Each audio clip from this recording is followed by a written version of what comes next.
¿Qué hacemos? ¿Cogemos el metro? Si tenemos dinero de sobra.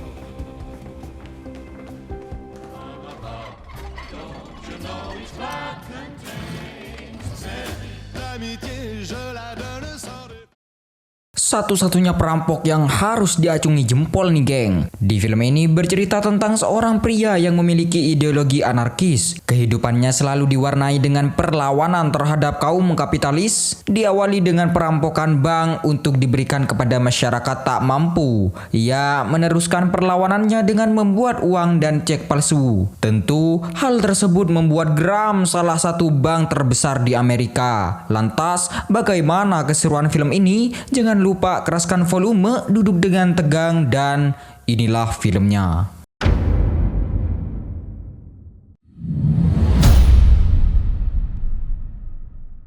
Di tahun 1962, di sebuah bandara Paris, terlihat satu pria bernama Lucio. Ia bersama dengan satu wanita bernama Anna. Mereka terlihat sedang merencanakan sesuatu. Kemudian Lucio keluar dari mobil dan masuk menuju bandara. Tak lama dari situ, seorang pihak keamanan menyadari mobil mereka. Sontak Anna langsung mendatangi Lucio dan berniat untuk kabur dari bandara tersebut. Tapi karena bandara saat itu sedang dijaga ketat, maka keduanya tak punya pilihan lain. Lantas itu Lucio pun menerbangkan uang gepokan secara cuma-cuma di bandara itu hanya untuk mengalihkan perhatian para polisi.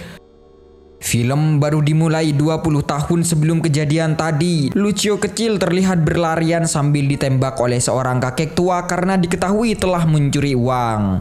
Lalu ketika di malam harinya ketika sedang makan, ia dipanggil oleh sang ayah yang nampak sudah sekarat lantaran penyakit kankernya yang terus menyiksa tubuhnya. Kemudian sang ayah menyuruh Lucio untuk melakukan pencurian ke salah satu bank di daerahnya. Bermodalkan pisau yang dibawa, Lucio memberanikan diri datang ke bank untuk meminjam beberapa uang agar ayahnya bisa kembali ke rumah sakit. Namun sayang sekali, orang bank tak mau meminjamkan uang karena keluarga mereka tak memiliki usaha atau penghasilan yang pasti.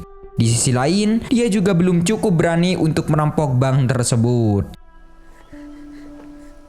Setelah pulang ke rumah tak lama darinya tiba-tiba diberitahukan kalau sang ayah sudah meninggoy. Mereka pun sedih dengan kematian sang ayah.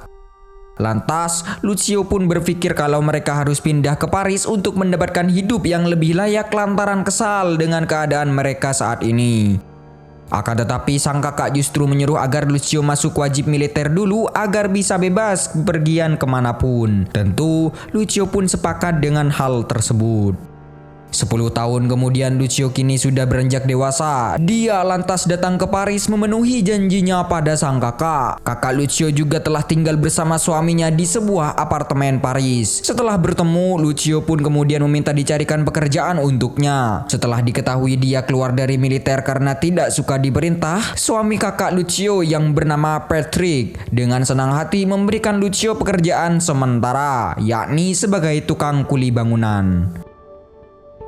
Singkat cerita, setelah masuk di hari pertama, Lucio terlihat sangat bersemangat dan bekerja sangat gesit. Tapi hal tersebut justru kurang disukai oleh sang mandor yang bernama Germil. Karena cara mereka sangat beda dengan militer. Mereka lebih senang bekerja dengan santai. Sedangkan Lucio yang tidak suka diperintah, lantas langsung mengamuk dan meminta agar tidak ada yang mengganggu dirinya selama bekerja.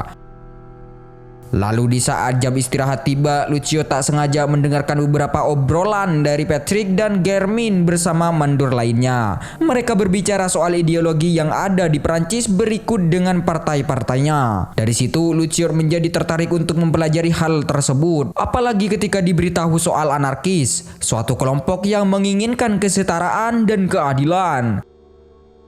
Setelah dibawa jalan-jalan oleh Germin dan teman-temannya, Lucio mulai diberitahu soal beberapa ideologi yang berada di Paris saat ini. Namun Lucio nampak yakin dan cenderung untuk memilih anarkis sebagai ideologinya. Hal tersebut langsung dia buktikan ketika mengetahui Patrick dan Germin sedang dipukuli oleh polisi karena menyebarkan berita revolusi. Lucio langsung berlari dan menghajar para polisi tersebut. Lucio tentu mendapatkan sebuah pukulan keras dari polisi hingga membuat kepalanya memar. Namun di balik itu, Lucio juga mendapatkan sebuah nama yakni Quico, seorang anarkis yang gemar membobol bank.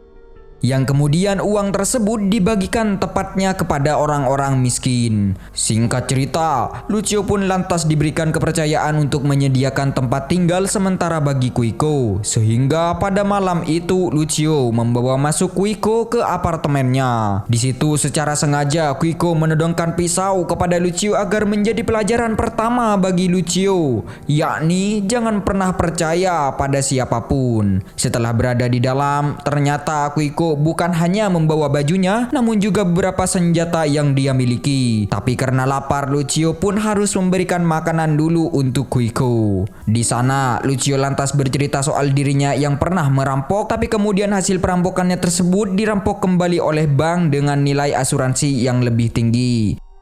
Setelah selesai makan malam, Kuiko juga tak lupa memberitahu dan mengajak Lucio untuk merampok sebuah bank. Pada keesokan harinya, terlihat sekali kalau Lucio adalah seorang amatir dalam bidang perampokan. Bahkan dia sempat mengompol saat perampokan sedang berlangsung. Ketika Kuiko menyuruh Lucio agar segera mengambil uang, barulah dia bergerak, tapi hal tersebut tak luput dari kesalahannya ketika melompat dari meja. Dia kesandung hingga menjatuhkan pistol ke arah Sandra. Beruntung, Sandra segera diamankan oleh Kuiko dan perampokan pertama mereka pun berhasil dilakukan dengan lancar. Sesampainya di rumah, Kuiko langsung mengamankan senjata mereka lewat sebuah lubang yang ditutup. Sementara uang hasil perampokan tersebut, Kuiko langsung membagikannya menjadi 3 bagian. Satu untuk masyarakat gerakan revolusi, satu untuk para napi dan keluarganya, dan satu lagi untuk mereka. Setelah itu perampokan selanjutnya pun dilakukan. Karena keduanya tak bisa nyetir, Lucio mengajak satu temannya yang bernama Arthur untuk membantu mereka kabur dari bank. Namun kenyataannya mereka harus dikejar-kejar oleh kepolisian setempat karena rencana perampokan sudah diketahui. Aksi kejar-kejaran tersebut pun masih diberikan keberuntungan oleh Tuhan, sehingga Kuiko berhasil membuat polisi menabrak truk dan mereka pun berhasil lolos dari kejadian tersebut. Scene pun berpindah. Terlihat seorang lelaki sedang mencukur jenggot. Dia seorang inspektur polisi bernama Costello. Tentu saja Costello nantinya akan menjadi musuh bebuyutan dari Lucio. Ketika telah mengetahui perampokan bank, Costello langsung mendatangi bank tersebut. Setelah tahu ciri-ciri perampokan dan cara bicara Lucio yang tidak fasih dalam berbahasa Prancis, Costello jadi tahu siapa latar belakang perampokan tersebut. Pada malam harinya, ketika Lucio dan Kuiko sedang rapat bersama orang-orang pergerakan revolusi, tiba-tiba para polisi menggerebek tempat tersebut. Lantas terjadilah kekacauan di sana. Lucio langsung dibawa kabur oleh Kuiko melewati sebuah tangga. Namun sayang, Kuiko memang selamat, tapi tidak dengan Lucio. Singkat cerita, Lucio pun dibawa ke polisian dan dia bersama beberapa orang lainnya yang tertangkap membacakan sebuah kalimat ancaman. Karena sebelumnya telah diketahui bahwa perampokannya adalah orang asli Spanyol alias Lucio, maka dengan mudah Lucio bisa ditangkap. Setelah itu kamar Lucio pun digeledah oleh kepolisian termasuk oleh Costello. Namun para polisi tidak bisa menemukan barang bukti di kamarnya dan hanya menemukan majalah dewasa di tempat lubang yang ditutup. Karena tidak bisa membuktikan bahwa Lucio bersalah, maka Costello terpaksa melepaskan Lucio saat itu. Namun tetap saja pada keesokan harinya ketika Lucio bekerja sebagai tukang bangunan, dia langsung diintai oleh para intel polisi. Mengetahui hal tersebut, teman-teman Lucio pun menjadi khawatir dengan keadaan ini dan menyuruh agar Lucio tidak ikut lagi merampok bersama Kuiko. Lalu ketika sedang dalam perjalanan pulang, tiba-tiba sebuah mobil mengikutinya dari belakang dan itu ternyata adalah Kuiko. Mereka pun lantas mengobrol di pinggir sungai. Kuiko tentu saja kembali mengajaknya untuk merampok. Namun karena hal tersebut berbahaya dan Lucio merasa tidak cocok merampok, maka dia mundur dari rencana Kuiko. Lantas pada hari berikutnya, Lucio, Arthur, dan Petri kembali memasuki bank, namun bukan untuk merampok melainkan untuk mengajukan pinjaman bagi pergerakan revolusi mereka. Sayang saat itu manajer bank menolak pengajuan tersebut. Setelah keluar dari sana, Lucio kembali mendatangi Costello yang ternyata sedang mengikuti Lucio dari jauh. Costello mengatakan bahwa dia akan selalu mengikuti Lucio hingga kejahatannya bisa dibuktikan. Tak hanya itu, Costello juga menyebutkan bahwa Kuiko Lucio telah terbunuh oleh polisi ketika sedang merampok bank. Sontak, Lucio pun langsung mendatangi peti mayat Quico di sebuah pemakaman. Akan tetapi, bukan untuk melayat Quico, melainkan untuk mengambil senjata Quico yang disembunyikan di peti matinya. Dari situ, kita bisa mengetahui bahwa Lucio dan teman-temannya akan merencanakan perampokan bank untuk mendiang Quico, sosok anarkis yang menginspirasi mereka. Pada saat perampokan berlangsung, Lucio dan teman-temannya terlihat sangat lihai dan berhasil merampok bank itu. Lalu, hasil dari perampokan mereka langsung dibelanjakan untuk membeli sebuah toko percetakan. Bersama dengan Astur, Lucio juga segera merekrut seseorang wanita parubaya bertumbuh mungil. Dia bernama Milja dan pandai mencetak apapun, terlebih dia bisa dipercaya. Tak lama dari itu seorang kawan Lucio mendatanginya. Tentu saja dia kesal dengan perbuatan Lucio. Tapi tak bisa dipungkiri, mesin percetakan kini telah dimiliki oleh Lucio. Sehingga kawan Lucio tersebut merasa tertolak dengan melepas diri dari Lucio. Lantas Lucio pun segera memilih untuk bergerak sendiri tanpa naungan serikat apapun. Setelah mereka pergi, tak lama datanglah dua wanita mahasiswa yang ingin mengambil poster cetakannya bertulis tentang revolusi wanita dan ekonomi. Tentu saja salah satunya adalah Anna, seorang wanita yang membuat hati Lucio terpikat pada pandangan pertama. Apalagi mengetahui bahwa Anna adalah seorang aktivis pemberani. Lucio pun keesokan harinya mendatangi kampus Anna. Lantas terlihat bahwa Anna sedang orasi soal revolusi mahasiswa yang akan mengubah tatanan ekonomi dunia. Dari situ Anna juga melihat Lucio. Kembali pertemuan kedua mereka pun lantas langsung diwarnai dengan kerusuhan massa aksi karena para polisi membubarkan mereka. Dari pertemuan itu, Lucio dan Anna terlihat saling bekerja sama untuk lari dari sana. Hubungan mereka pun terlihat terus berlanjut hingga keduanya sampai di kosan tempat tinggal Anna. Malam itu, gagasan revolusi pun harus libur sejenak lantaran Lucio dan Anna saling mengadu asmara. Scene kemudian berlanjut ke percetakan, di mana Lucio dan yang lainnya sedang berada di percetakan. Mereka disuguhkan berita bahwa Amerika sedang melakukan peperangan dengan Kuba yang dipimpin oleh Che Guevara. Tentu saja, Lucio pun ingin ikut andil dalam perang tersebut demi menjatuhkan kaum kapitalis Amerika. Di sela diskusi itu, Meja sempat memberitahu bahwa ia bisa mencetak apa saja termasuk uang dan paspor asal ada besi pencetaknya. Mengetahui hal tersebut, Lucio bersama Anna langsung mendatangi Patrick dan meminta agar ia membuat cetakan uang dolar. Lucio tahu bahwa Patrick, suami kakaknya, adalah orang yang ahli dalam seni percetakan logam. Setelah bernegosiasi cukup panjang, akhirnya Patrick setuju dengan syarat bahwa hal ini tidak boleh diketahui oleh Patrick. Singkat cerita, mereka mulai membuat contoh cetak pertama. Setelah mencoba mencetak beberapa lembar uang dolar, Lucio dan Anna langsung mendatangi sebuah bank untuk menukarkan uang tersebut dengan mata uang Prancis, yaitu francs. Benar saja, uang dolar palsu itu tidak bisa dibedakan dengan orang-orang di bank, kecuali orang para ahli. Dari situ, Lucio dan Anna langsung membagikan beberapa lembar uang tersebut kepada masyarakat yang membutuhkan. Namun, kegiatan ini tak lepas dari pengawasan Costello. Pada hari berikutnya, karena memiliki ide cemerlang, Lucio mencoba mendatangi kedutaan besar Kuba di Prancis. Ia berniat untuk bertemu dengan Che Guevara dengan menawarkan kerjasama untuk menjatuhkan Amerika. Ide tersebut disambut baik oleh kedutaan Kuba. Singkat cerita, Lucio dipanggil ke bandara Paris pada hari berikutnya untuk menemui Che Guevara yang sedang berada di sana. Saat bertemu, Lucio mempresentasikan rencananya. Sayang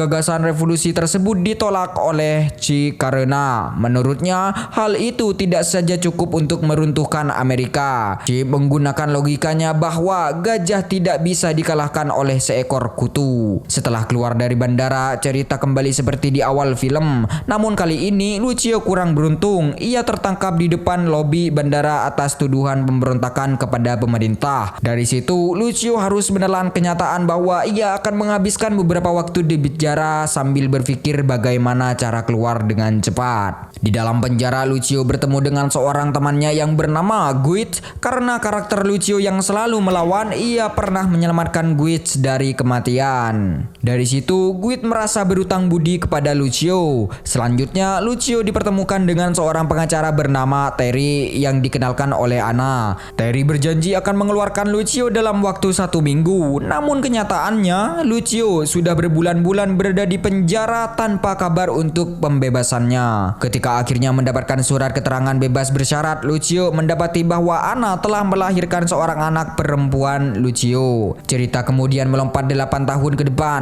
di mana Lucio masih bekerja sebagai tukang bangunan. Namun kali ini bayaran yang diterima cukup berbeda. Ia diberikan surat cek dan sudah tidak lagi menggunakan uang kertas. Singkat cerita, ketika Lucio bersama Anna dan anaknya sudah belanja di minimarket, uang yang ada di dompetnya tidak cukup untuk membayar belanjaannya. Terpaksa ia mengeluarkan kertas cek tersebut. Dari situlah Lucio mendapatkan ide cemerlang lagi, yaitu memalsukan cek. Apalagi cek tersebut dikeluarkan oleh Bank Century, salah satu bank terbesar di Amerika. Lantas Lucio bersama rekan-rekannya langsung mulai mencetak cek dan nilai yang cukup besar. Mereka yakin bahwa memalsukan cek akan jauh lebih mudah dibandingkan mencetak uang dolar ataupun paspor palsu. Setelah beberapa percobaan dilakukan, kertas cek akhirnya berhasil mendapatkan tingkat kemiripan yang sempurna dengan aslinya. Namun kabar gembira tersebut tiba-tiba harus pudar karena Anna tidak lagi ingin terlibat dalam gerakan revolusi Lucio.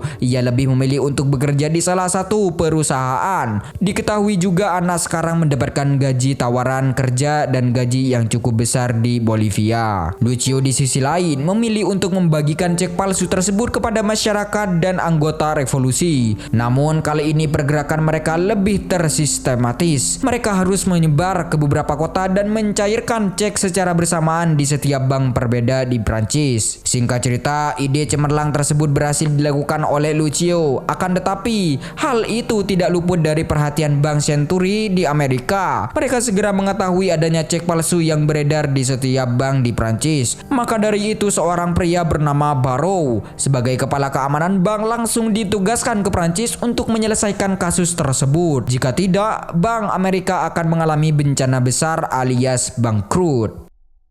Singkat cerita, Barrow langsung menemui Costello dan memintanya agar Lucio segera ditangkap atas tuduhan pemalsuan cek. Bukti berupa cek palsu sudah dibawa oleh Barrow, sehingga dengan singkat Costello segera mendatangi Lucio yang saat itu hendak pergi bersama keluarganya. Namun ketika didatangi, Lucio dengan santai mengatakan bahwa ia bukanlah pelakunya. Ia mengeklaim sudah insaf dan bertobat dari dunia kriminal. Mendengar pernyataan tersebut, Costello tak bisa berbuat banyak. Akan tetapi hal itu justru menyebabkan Lucio dan keluarganya terus diikuti oleh Intel.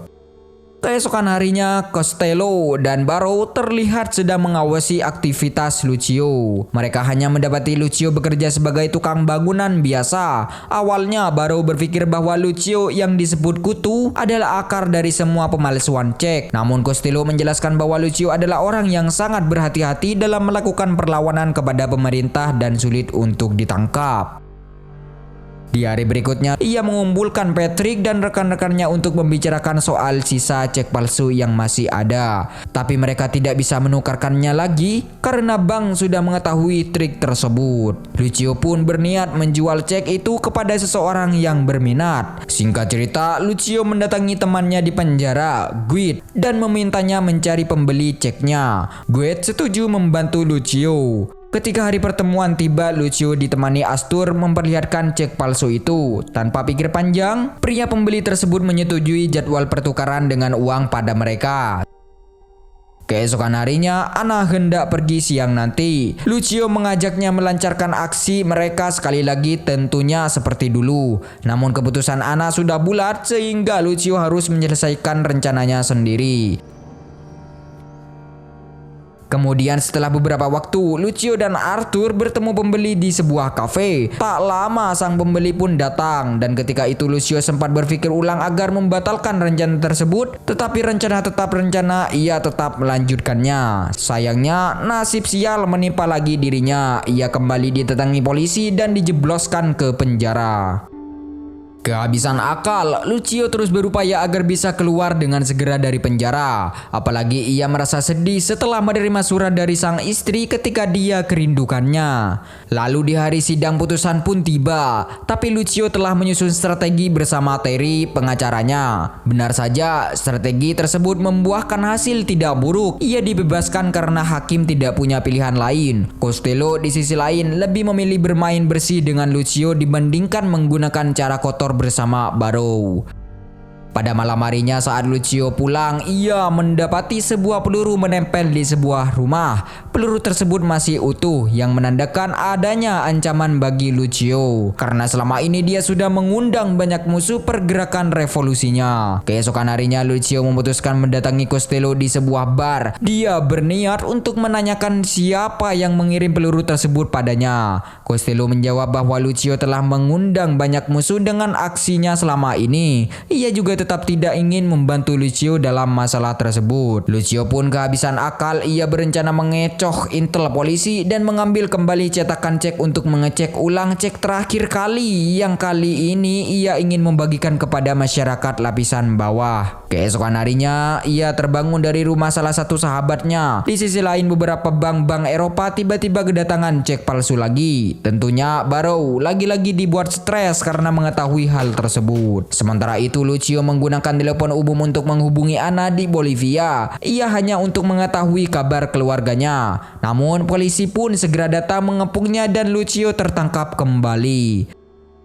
Di ruangan interogasi, Lucio bertemu Barrow dan mengajukan negosiasi dan dia berhasil membuat Barrow tak bisa menolak tawaran tersebut. Lucio meminta agar dibebaskan dengan mengganti kerugian bank. Lucio berjanji akan menyerahkan cetak cek palsu dan tidak akan menyebarkan cek lagi. Dengan itu, Bank Amerika tidak akan bangkrut. Di hari berikutnya Lucio dan Barrow melakukan pertemuan di sebuah hotel mewah. Hal tersebut juga menandakan semua pihak merasa dimenangkan dan masalah pun selesai. Sehingga di akhir film ini Lucio pun berhasil kembali bertemu dengan keluarganya di Bolivia dan menjalani hidup bahagia di sana. Film pun selesai. Oke, sekian dulu untuk video kali ini geng. Semoga kalian semua terhibur. Jangan lupa untuk support channel ini dengan cara klik tombol subscribe lalu nyalakan loncengnya agar kalian tidak ketinggalan dengan video-video terbaru dari channel ini geng. Oke, see you di next video dan sampai jumpa ya geng.